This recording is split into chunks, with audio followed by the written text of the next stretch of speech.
En un momento que conmocionó al mundo, el rey Carlos se derrumbó en lágrimas al abandonar oficialmente el trono. Tras décadas de espera, su reinado no terminó con gloria, sino con el corazón roto. A puerta cerrada, brutales enfrentamientos familiares, batallas de salud y el fantasma de Diana no le dejaron otra opción. Bienvenidos de nuevo a nuestro canal, donde compartimos actualizaciones e historias no contadas sobre la familia real. Hoy les traemos una noticia verdaderamente significativa. En un instante que detuvo el tiempo, el rey Carlos III, entre lágrimas, anunció su abdicación del trono, un acontecimiento que ha sacudido la monarquía hasta sus cimientos. Fue un trueno que resonó en todo el mundo. Justo después de las 10 de la mañana, mientras el Reino Unido seguía su ritmo habitual, el Palacio de Buckingham emitió un comunicado de apenas 73 palabras, un texto tan breve como devastador que cambiaría el curso de la historia para siempre. Las palabras que nadie en este siglo creyó oír resonaron con una finalidad escalofriante. Su Majestad, el rey Carlos III, ha informado al Consejo Privado de su deseo de abdicar del trono con efecto inmediato. El silencio que siguió fue más elocuente que cualquier discurso. Las principales cadenas de televisión, como la BBC, interrumpieron su programación habitual. Los presentadores, vestidos con los sobrios trajes negros reservados para los momentos de duelo nacional, leían la noticia con una solemnidad que helaba la sangre. Esto no era una simple noticia de última hora. Era un cataclismo histórico, la primera abdicación voluntaria de un monarca británico desde la crisis de Eduardo VIII en 1936. Pero a diferencia de la escandalosa abdicación de su tío abuelo por amor, esta no nacía de una pasión prohibida, sino de un corazón roto y un espíritu completamente agotado. Fuentes internas del palacio ahora confirman que, aunque el anuncio fue repentino, la decisión se había gestado durante semanas en la más estricta confidencialidad. Los informantes dicen que el punto de inflexión fue una reunión de emergencia a puerta cerrada del Consejo Real en Sandringham, donde el rey, con la voz quebrada, dejó claras sus intenciones. Ya no tenía la fuerza ni el corazón para continuar. El comunicado oficial calificó la abdicación de voluntaria, pero emocionalmente compleja, y no podía ser más acertado. La maquinaria del palacio había intentado contener la verdad hasta que fue imposible. Durante meses, las pistas habían estado ahí, ocultas a plena vista. Cancelaciones de apariciones públicas atribuidas a chequeos de rutina, susurros en los círculos internos sobre una creciente tensión entre Carlos y miembros de alto rango de la realeza, particularmente Guillermo y la princesa Ana. Su esposa, Camila, se había ausentado de varios eventos clave, desatando rumores de una crisis matrimonial tras los muros del palacio. Ahora, todo cobraba un sentido trágico. La abdicación no fue un impulso, fue el desenlace de un lento desmoronamiento. Los líderes extranjeros respondieron con una diplomacia contenida. La Casa Blanca emitió una declaración de respeto por un reinado de servicio. La realeza europea lo calificó como el final de un capítulo con dignidad silenciosa, pero en el Reino Unido el sentimiento era más crudo. Para muchos fue un cierre, para otros una profunda confusión. A lo largo y ancho del país, una pregunta resonaba más fuerte que cualquier otra. ¿Qué fue lo que finalmente lo rompió? Aunque el rey no ofreció un discurso televisado, solo una nota mecanografiada firmada como Charles R., que decía: «Por el bien de mi familia y del país que amo, me hago a un lado con gratitud, con reflexión, con paz». Los informantes del palacio pintan un cuadro muy diferente. Mientras el mundo absorbía la noticia en estado de shock, Carlos se derrumbaba en silencio, en privado, a la vista de la corona que había esperado toda una vida para llevar. El reinado más esperado de la historia moderna había terminado antes de empezar de verdad. Detrás de las cortinas doradas y los muros centenarios del palacio, el hombre que llevaba la corona se estaba desmoronando bajo un peso invisible. Una fuente interna del palacio, con conocimiento íntimo de la situación, revela que la abdicación del rey Carlos no fue una decisión, fue una rendición, una capitulación ante el tiempo, el dolor y una verdad que ya no podía eludir. Desde el primer día de su reinado, caminó bajo la sombra imponente de dos mujeres. Su madre, la reina Isabel II, un símbolo mundial de resistencia y deber inquebrantable, y su primera esposa, la princesa Diana, un eco permanente de pérdida y un legado inacabado que el pueblo se negaba a olvidar. Ahora, según nos confiesa un ayudante cercano, sentía que había fracasado ante ambas. El espectro de Diana en particular se cernía sobre él, una presencia constante en los pasillos de un palacio que nunca la aceptó del todo. Los problemas de salud, minimizados oficialmente como chequeos de rutina, habían regresado con una ferocidad inesperada. Los informantes describen un cuadro de fatiga recurrente, una opresión en el pecho que lo dejaba sin aliento y cambios de humor extremos que lo sumían en profundos pozos de desesperación. Este agotamiento físico y mental lo dejaba exhausto y emocionalmente frágil. Los médicos reales, alarmados por su deterioro, le suplicaron que redujera sus deberes, que delegara, que descansara.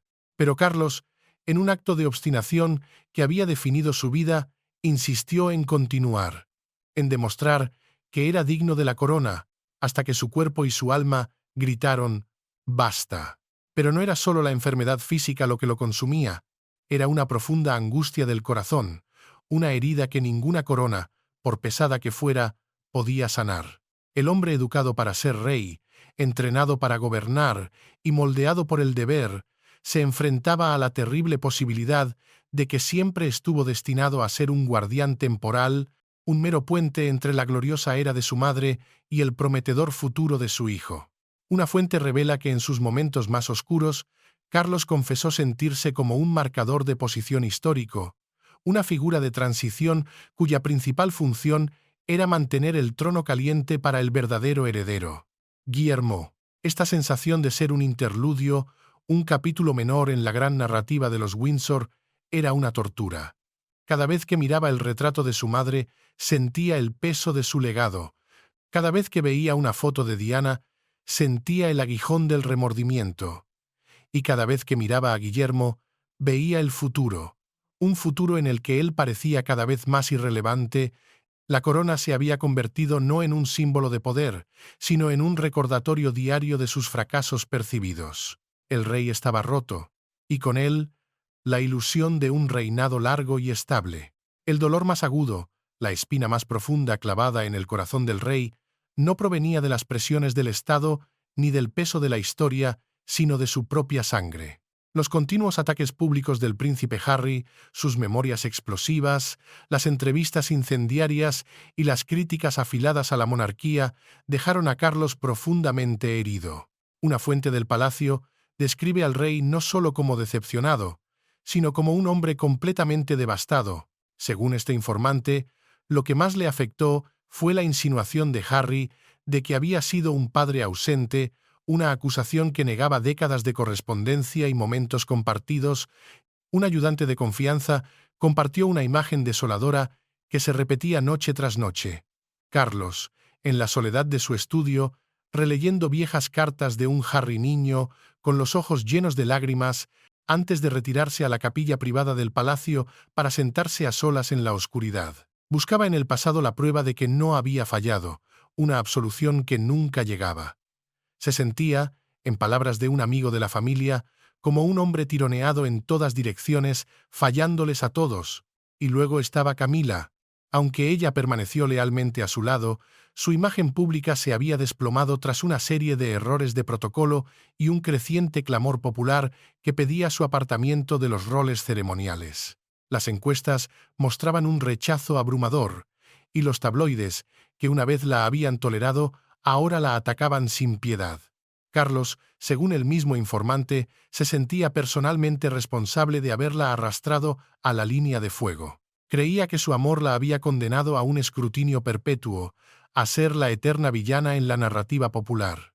La presión se estaba volviendo insoportable, un asedio emocional que venía tanto de la prensa como de dentro de los muros del palacio, donde muchos cortesanos aún la veían como una intrusa. Cada titular, cada comentario en redes sociales era una nueva estocada a un hombre que ya sangraba por dentro. La traición percibida de su hijo menor, combinada con el sufrimiento de su esposa, fue el golpe de gracia que agrietó los cimientos de su fortaleza. La corona, que debía protegerlo, se había convertido en un pararrayos que atraía todas las tormentas. Lo dejó vulnerable, expuesto y finalmente roto ante la tempestad que se avecinaba. Quizás la grieta final en el espíritu del rey Carlos no provino de un ataque directo, sino de un ascenso silencioso e imparable. Fue la dolorosa constatación de que Guillermo y Catalina se habían convertido, sin buscarlo, en el verdadero rostro de la monarquía. Su popularidad, su serenidad innata y su asombrosa capacidad para conectar con el pueblo proyectaban una sombra no intencionada, pero innegable, sobre el tenso y breve reinado de Carlos. Él sabía que la marea había cambiado, que el péndulo del afecto público se había alejado de él definitivamente. En un momento de cruda honestidad, en la intimidad de su despacho en Clarence House, le confesó a un ayudante cercano una frase que ahora resuena como un epitafio. Esperé toda mi vida para convertirme en rey, y ahora que lo soy, me siento menos visible que nunca. Era una angustia profunda, una herida narcisista que ninguna corona podía ocultar. Cada vez que Guillermo y Catalina aparecían en público, la reacción era de un fervor y un cariño que él rara vez había experimentado. Veía en ellos una facilidad, una naturalidad en el papel que a él siempre le había costado. Parecían flotar, donde él se esforzaba por caminar. Fuentes del palacio describen cómo Carlos observaba las encuestas de popularidad con una mezcla de orgullo paternal y una creciente sensación de irrelevancia. Los números no mentían. El pueblo no solo había aceptado a los futuros herederos, los había elegido en sus corazones mucho antes de que se produjera cualquier transición oficial. Este cambio generacional no fue una conspiración orquestada en los pasillos, sino una evolución natural que para Carlos se sintió como un veredicto final sobre su persona y su reinado. Comprendió con una claridad brutal que su papel no era el de un monarca transformador, como había soñado, sino el de un custodio, un rey de transición, cuyo mayor acto de servicio a la corona sería, paradójicamente, abandonarla. Se dio cuenta de que aferrarse al trono solo dañaría la institución a largo plazo, creando una disonancia entre el monarca reinante y los verdaderos monarcas en el corazón del pueblo. Aferrarse significaría forzar a la nación a fingir una lealtad que ya no sentía, una farsa que podría erosionar la base misma de la monarquía. Su abdicación, por lo tanto, no sería un acto de fracaso, sino el sacrificio definitivo de un rey que amaba la corona más que a su propio lugar en el trono. Era la única manera de asegurar que la línea Windsor continuara, no a través de él, sino a través del legado vivo de su hijo. Fue una conversación que se había estado gestando durante años, pero que tardó solo unos minutos en cambiar el curso de la historia real. Dentro de Clarence House, las puertas estaban cerradas. Sin ayudantes, sin taquígrafos, solo un padre y su hijo mayor. El rey Carlos y el príncipe Guillermo, sentados en la sala azul, el mismo espacio, donde Carlos una vez expuso con optimismo sus planes para una monarquía moderna. Ahora, esos planes se desmoronaban como castillos de arena ante la marea. Una fuente con conocimiento directo de la reunión afirma que la tensión en la sala era palpable desde el principio, un silencio cargado de palabras no dichas. Guillermo, normalmente medido y diplomático, un hombre formado por toda una vida de restricciones públicas, había llegado a su punto de quiebre. El protector de la corona había decidido actuar. Comenzó con una sola frase, pronunciada con una calma helada que era más aterradora que cualquier grito: «El pueblo ya ha elegido, papá». Simplemente no se le ha preguntado. Las palabras cayeron en la habitación como esquirlas de hielo. Según los informes, Carlos suspiró, un sonido de pura resignación, se frotó las sienes y preguntó si esto se trataba de las encuestas. Pero Guillermo negó con la cabeza, su expresión endurecida por la determinación. Esto no se trata de números, se trata de confianza, de lo que la gente ve y de lo que ya no cree. La conversación se volvió más pesada, cada palabra cargada con el peso de la historia. Guillermo, actuando no como hijo sino como futuro rey, habló de la profunda desconexión entre la monarquía y la gente, citando las apariciones forzadas y visiblemente incómodas de su padre, el menguante apoyo a Camila, que se había vuelto tóxico para la imagen de la corona, y la creciente presión de las naciones de la Commonwealth que cuestionaban abiertamente la dirección y la relevancia de la institución. Fue un ultimátum envuelto en la apariencia de una conversación filial, una intervención necesaria para salvar a la monarquía de sí misma. Guillermo no estaba allí para pedir, sino para informar a su padre de una realidad ineludible. El tiempo de espera había terminado. La corona exigía un cambio, y él estaba dispuesto a forzarlo. El mensaje era severo y claro. La era de Carlos había llegado a su fin, lo aceptara o no. El momento más poderoso de la confrontación, el golpe de gracia que hizo añicos la última defensa del rey, llegó cuando el nombre de Diana entró en la habitación, no como un recuerdo melancólico, sino como una profecía viviente, un veredicto final pronunciado desde el más allá.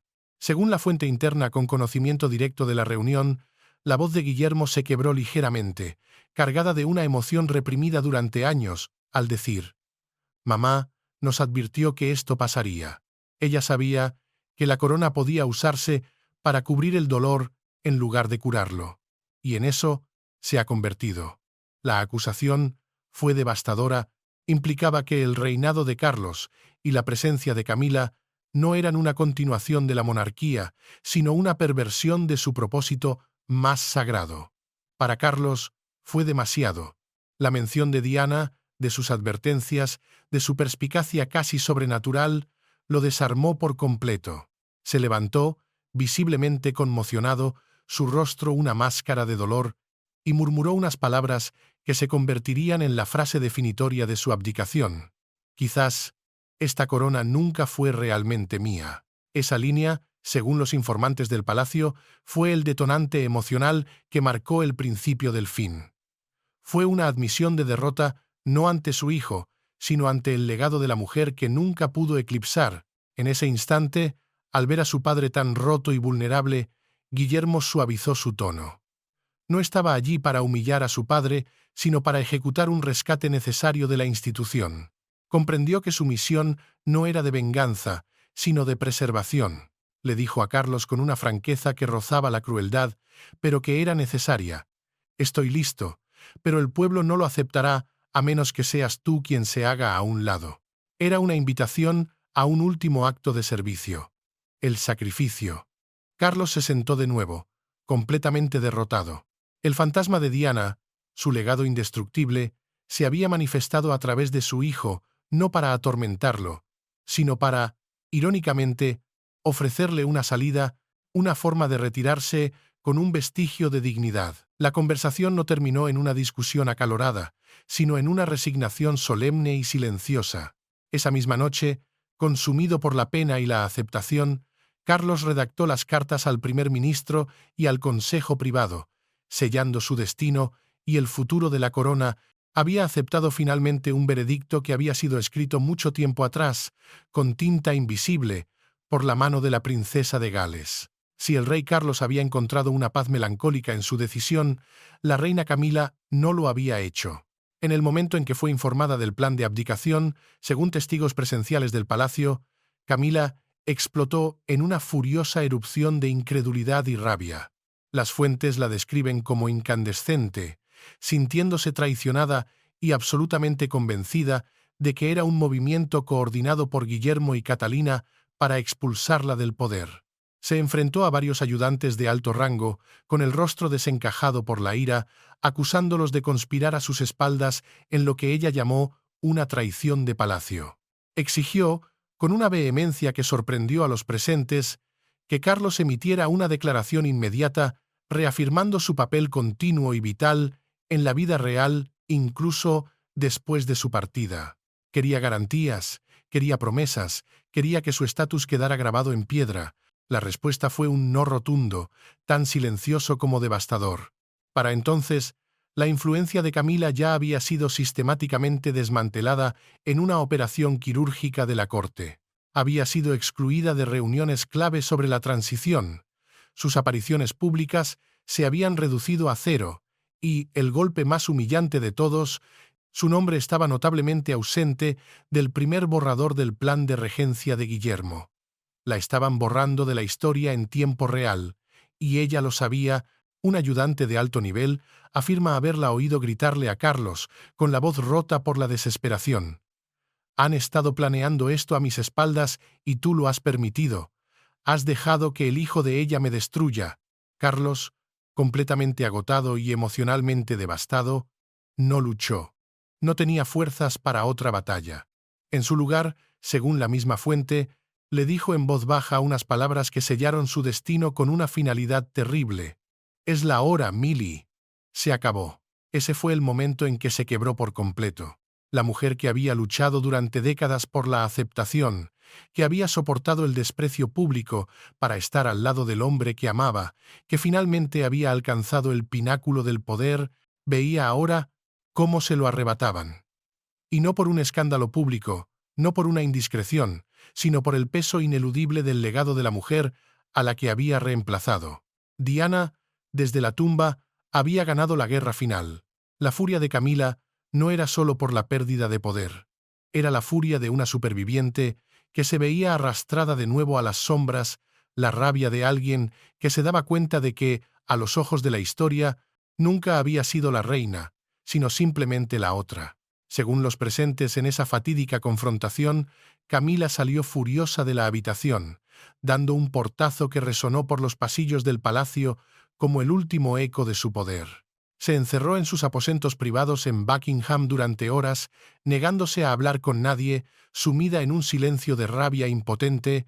Más tarde esa noche, en un acto final de desafío que fue notado por todo el personal de la casa, se negó a aparecer en el balcón de la Galería de la Reina mientras Carlos se preparaba para dar lo que sería su último discurso real privado.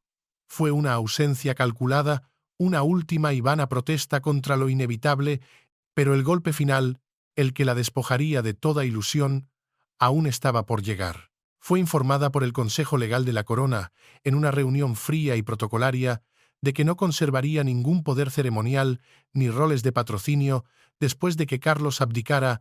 Podría mantener su título en privado, una cortesía vacía, pero todos los deberes reales futuros, todo el poder y la influencia, pasarían a Catalina. Camila se negó a firmar los documentos. Su resistencia, sin embargo, fue inútil. La maquinaria de la monarquía, una vez puesta en marcha, es implacable. A la mañana siguiente, su personal fue notificado de su reasignación con una eficiencia brutal. Su equipo de seguridad fue reducido. Su nombre fue silenciosamente eliminado de la circular de la corte, el registro oficial de los compromisos reales. En tinta, había sido borrada. Había sido reina. Ahora, ya no lo era. Se le ofreció una residencia dorada pero aislada en Wood Farm, en la finca de Sandringham, lejos del ojo público, un exilio de facto. Según los informes, su respuesta fue mordaz y llena de veneno. «No seré exiliada mientras esa chica lleve mi corona». Se refería, por supuesto, a Catalina, la mujer que ahora encarnaba todo lo que ella había perdido. Sin embargo, nadie detuvo la transición. Nadie la retrasó por ella. Camila se había quedado completamente sola, un fantasma en un palacio que ya no la necesitaba y que ya no la escuchaba. Mientras ella se desvanecía en la irrelevancia, Catalina daba un paso al frente, serena, silenciosa, firme.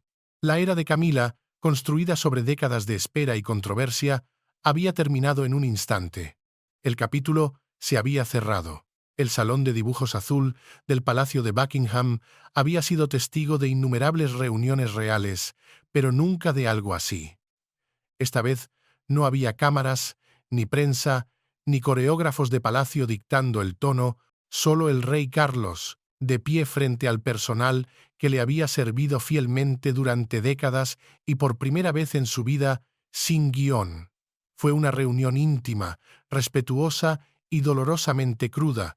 Decenas de miembros del personal habían sido convocados con poca explicación, generando un murmullo de ansiedad en los pasillos dorados.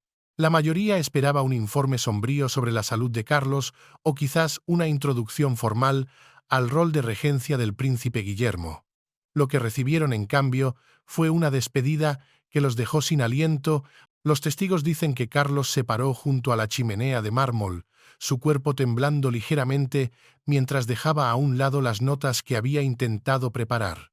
Miró a su alrededor, buscando los rostros familiares que habían sido el telón de fondo de su vida, y dijo: «No sé cómo empezar esto porque nunca pensé que tendría que hacerlo». Desde la primera palabra, su voz se quebró.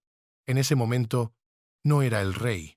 Era un hombre despidiéndose de la única vida que había conocido, despojándose de las capas de protocolo para revelar al hombre vulnerable que había debajo. Habló de su madre, la reina Isabel II, con una reverencia casi infantil, recordando cómo ella nunca vaciló, cómo lideró con silencio y acero, mientras que él admitió con una honestidad desgarradora: a menudo había liderado con sentimiento y se había acobardado bajo el fuego. Confesó que sentía no haber estado a la altura de su ejemplo, pero esperaba fervientemente no haber deshonrado su nombre. Habló de Guillermo con un amor y un orgullo paternal que conmovieron a todos los presentes. Lo llamó el verdadero guardián de la monarquía moderna y afirmó, con una convicción que no dejaba lugar a dudas, que sería un rey mejor de lo que él jamás podría ser. Fue la confesión pública de un hombre liberado del peso de las expectativas, hablando desde el corazón por primera vez en un entorno oficial. El traspaso de la antorcha no era solo una formalidad constitucional, era un acto de amor, una bendición de un padre a su hijo, reconociendo que el futuro de la corona estaba más seguro en sus manos. Fue su rendición final, no a la presión, sino a lo que él percibía como el destino inevitable y correcto de la monarquía. El momento que provocó un silencio total, pesado y lleno de lágrimas, fue cuando se atrevió a pronunciar el nombre que había sido un tabú en sus discursos durante décadas. Habló de Diana. Una vez dije que deseaba que la gente la olvidara, confesó con la voz rota por un sollozo que luchaba por contener. Estaba equivocado. Gracias a Dios que no lo hicieron. Hizo una pausa, su mirada perdida en los recuerdos. Ella todavía vive. Vive en los ojos de la mujer que Guillermo eligió, en la bondad que dejó atrás como un rastro de luz. Y quizás, así es como sanamos. Un ayudante comentó más tarde, con los ojos aún vidriosos. Fue la primera vez que lo vi hablar de Diana sin estar a la defensiva, solo con una aceptación total y absoluta. Fue una capitulación final, no ante una memoria, sino ante un legado inmortal que había definido tanto su vida como su reinado. Era la paz que llegaba tras una guerra interna de 30 años. Terminó su despedida con una sola línea, una frase cargada de una vulnerabilidad que nunca antes había mostrado, y que quedará grabada en la historia real. Espero que la historia sea más amable conmigo de lo que mi reinado lo fue consigo mismo. Y con eso, el rey Carlos inclinó la cabeza, no como un monarca ante sus súbditos, sino como un hombre, un padre, un esposo y un hijo, despojándose de la corona invisible que lo había atormentado. Por primera vez, el personal rompió el protocolo y aplaudió, no por obligación, sino por una emoción genuina y abrumadora. Muchos lloraron abiertamente, liberando la tensión acumulada de un reinado corto y tumultuoso. Mientras la sala se vaciaba, Carlos permaneció solo, mirando a través de las ventanas hacia los jardines del palacio como si viera su vida pasar ante sus ojos. Esa noche se retiró a Highgrove House, su refugio personal, eligiendo no volver a Buckingham. No ha sido visto públicamente desde entonces. Sus últimas palabras no fueron transmitidas en vivo, pero en cuestión de horas, gracias a las filtraciones de un personal conmovido, se extendieron como un reguero de pólvora. Lo que la gente escuchó en esa sala no fue solo el final de un reinado. Fue la liberación de un alma que había esperado demasiado tiempo para respirar. Mientras el sol salía a la mañana siguiente de la abdicación, el Reino Unido despertó a una monarquía cambiada para siempre, y el pueblo estaba dividido, pero no indiferente. La nación se partió en dos. Por un lado, estaban los tradicionalistas y las generaciones mayores que sentían una profunda simpatía por Carlos. Algunos se congregaron en silencio frente al palacio de Buckingham, depositando flores y notas de agradecimiento. Otros encendieron velas frente a Clarence House, susurrando oraciones por un hombre que creían que lo había intentado y había sufrido bajo un peso insoportable. Pero en todo el país, Especialmente entre las generaciones más jóvenes y los leales a Diana de toda la vida, el ambiente era muy diferente. Era de catarsis, de vindicación. En Manchester, manifestantes espontáneos sostenían pancartas hechas a mano que decían «Justicia para Diana» y «Que reine Guillermo». Debería haber sido ella. Fuera del Parlamento, en Londres, se desplegó una enorme pancarta con una sola frase, un veredicto popular. El futuro ha llegado. Las redes sociales estallaron en un frenesí. Los hashtags Rey Carlos Legado, Nueva Era Real y, sobre todo, Reina Catalina ahora, se convirtieron en tendencia mundial en cuestión de minutos. Millones de publicaciones inundaron la red, algunas elogiando la humanidad y la vulnerabilidad final de Carlos, pero la gran mayoría criticando su reinado como demasiado poco y demasiado tarde. Un tuit, que se volvió viral instantáneamente, capturó el sentimiento general. Esperó toda una vida para ser rey, pero la historia no esperó con él. Otro, más sucinto y brutal, simplemente decía, Diana ha ganado. Una encuesta relámpago de YouGov, publicada en menos de 24 horas, reveló cifras asombrosas que confirmaban la división, un abrumador 80% de apoyo a la ascensión de Guillermo y Catalina, con Catalina sola obteniendo un índice de favorabilidad del 94%, cifras que ningún miembro de la realeza había visto desde la propia Diana. Mientras tanto, la imagen pública de Camila se hundió en un abismo. Las editoriales de toda la Commonwealth cuestionaron su presencia continua en las propiedades reales y una petición en línea que exigía que se le despojara de todos sus títulos reunió más de 1,5 millones de firmas en solo 2 días. El veredicto del pueblo fue claro y contundente. El rey, que esperó demasiado, se había hecho a un lado, y la gente ya miraba hacia el siguiente capítulo, uno que comenzaba no con ceremonia, sino con un ajuste de cuentas histórico. Mientras el polvo de la abdicación se asentaba sobre el palacio de Buckingham, una pareja se erguía en silencio, ya remodelando el futuro de la monarquía desde dentro. El anuncio llegó con una rapidez y eficiencia que contrastaba fuertemente con la parálisis de los últimos meses. El príncipe Guillermo serviría como príncipe regente, asumiendo todos los deberes reales hasta su coronación oficial. A su lado, Catalina, princesa de Gales, ahora reconocida públicamente y sin ambigüedades como la próxima reina de Gran Bretaña, no hubo discursos grandilocuentes ni declaraciones televisadas, solo un comunicado digno y cuidadosamente redactado desde el Palacio de Kensington, su centro de poder. Damos un paso adelante con unidad, humildad y, sobre todo, servicio. Llevamos nuestro pasado con honor y nuestro futuro con propósito. Las palabras clave, honor por el pasado y propósito para el futuro, eran un mensaje codificado. Reconocían la agitación, pero prometían estabilidad. En cuestión de horas, la atmósfera de la monarquía se sintió diferente. El primer acto de Guillermo y Catalina no fue una aparición en el balcón, sino una reunión privada con funcionarios clave del Parlamento y enviados de la Commonwealth.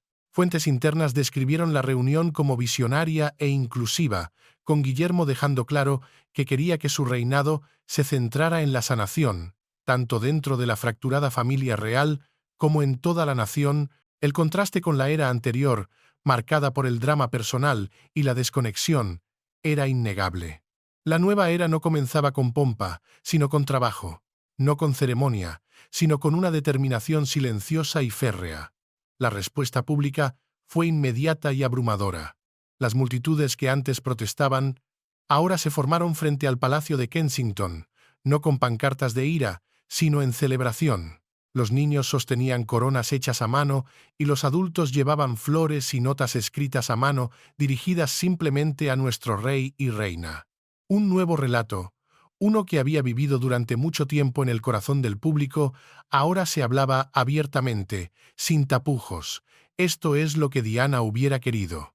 La justicia poética de la historia se sentía palpable en las calles de Londres. Catalina, mientras tanto, ya se movía con una eficacia silenciosa entre bastidores, demostrando que entendía el poder del simbolismo mejor que nadie.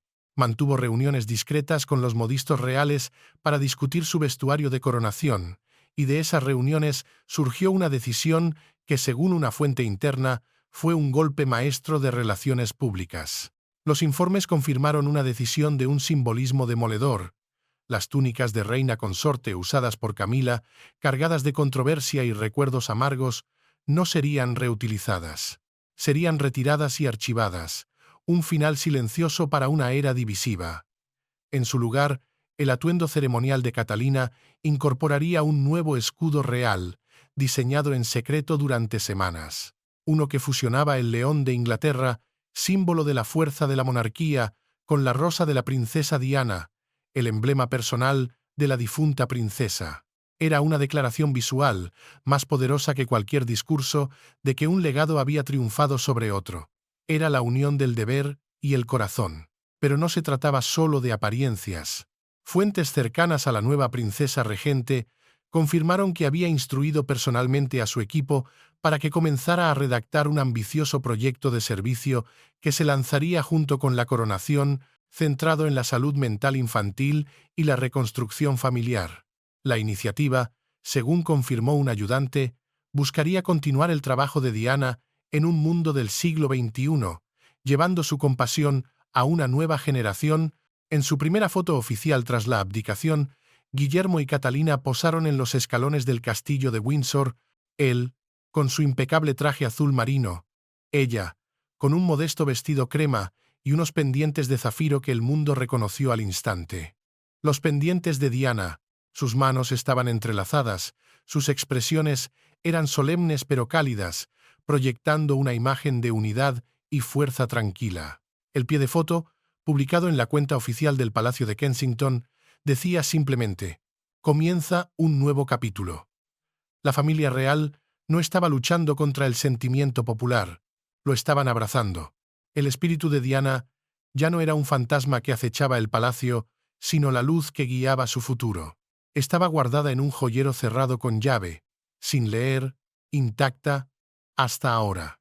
Una carta escrita por Diana en el turbulento verano de 1996, solo unas semanas antes de que su divorcio del príncipe Carlos finalizara y meses antes de que su vida fuera trágicamente truncada.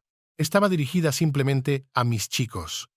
Durante décadas permaneció en posesión de Guillermo, oculta de la vista del público y, lo que es más importante, oculta de su padre. Un secreto entre una madre y sus hijos, hasta la noche anterior a que Carlos tomara la decisión final de abdicar. Fuentes del palacio, las mismas que confirmaron el enfrentamiento, revelan que Guillermo llegó a Highgrove sin previo aviso, con el sobre amarillento en la mano. No habló mucho, colocó la carta en el escritorio de su padre y simplemente dijo: «Ella escribió esto para nosotros, para este momento». Luego se fue, dejando a su padre solo con el fantasma de su pasado.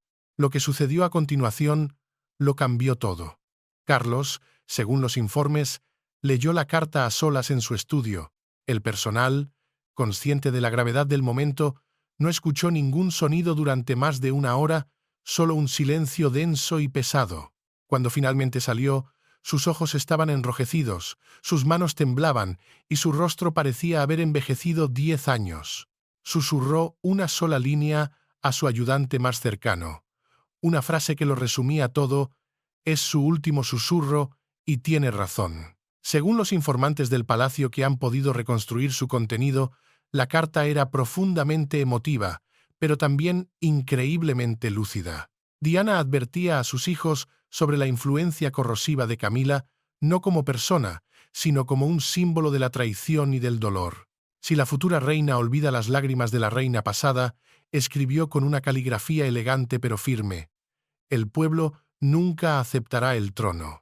Y cerró la carta con una frase desgarradora que ahora se siente profética: si estáis leyendo esto, hijos míos, entonces la monarquía se encuentra en un acantilado y el viento debe elegir qué nombre llevará hacia adelante.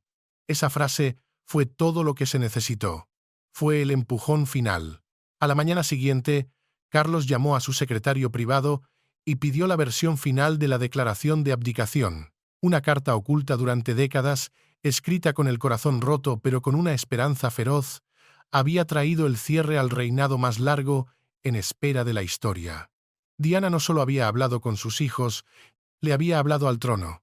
Y el trono, finalmente, había escuchado. El rey Carlos III deja tras de sí un legado complejo, uno que se siente como una pausa entre dos épocas gloriosas. Fue un hombre que esperó décadas por el trono, solo para llevar la corona brevemente y con el corazón apesadumbrado. Su reinado, corto y convulso, estuvo marcado por la lucha constante contra las sombras de las que nunca pudo escapar. La sombra de su madre, cuyo reinado fue sinónimo de la propia monarquía, y la sombra de Diana, cuya memoria resultó ser más poderosa que cualquier corona. Pero en su acto final, en el momento de su mayor vulnerabilidad, demostró una gracia inesperada. Abdicar no fue una debilidad, fue un acto de claridad, un reconocimiento de que la supervivencia de la institución era más importante que su propio lugar en ella. Algunos historiadores lo llamarán una figura trágica, un príncipe eterno que nunca estuvo destinado a ser rey. Otros lo verán como un hombre valiente que, al final, tomó la decisión correcta, pero todos recordarán esto. Se hizo a un lado para que la monarquía pudiera sobrevivir. Su corona era pesada, pero la verdad de la historia era más pesada aún. Su abdicación marcó el fin de una era real, moldeada por el silencio, el dolor y los asuntos pendientes. Y ahora, con Guillermo ascendiendo y el recuerdo de Diana guiando el camino, la monarquía comienza de nuevo sobre un terreno más firme y reconciliado. Camila ha sido silenciosamente retirada de las residencias reales, su capítulo cerrado no por un escándalo público, sino por un ajuste de cuentas escrito hace mucho tiempo en el corazón de la nación. El mundo observa ahora a Guillermo y Catalina elevarse no como simples reemplazos, sino como una renovación, la promesa de un futuro que honra el pasado. Y mientras las palabras de Diana resuenan en la historia, la saga termina no con poder, sino con paz. La corona avanza, pero el pasado, finalmente, descansa.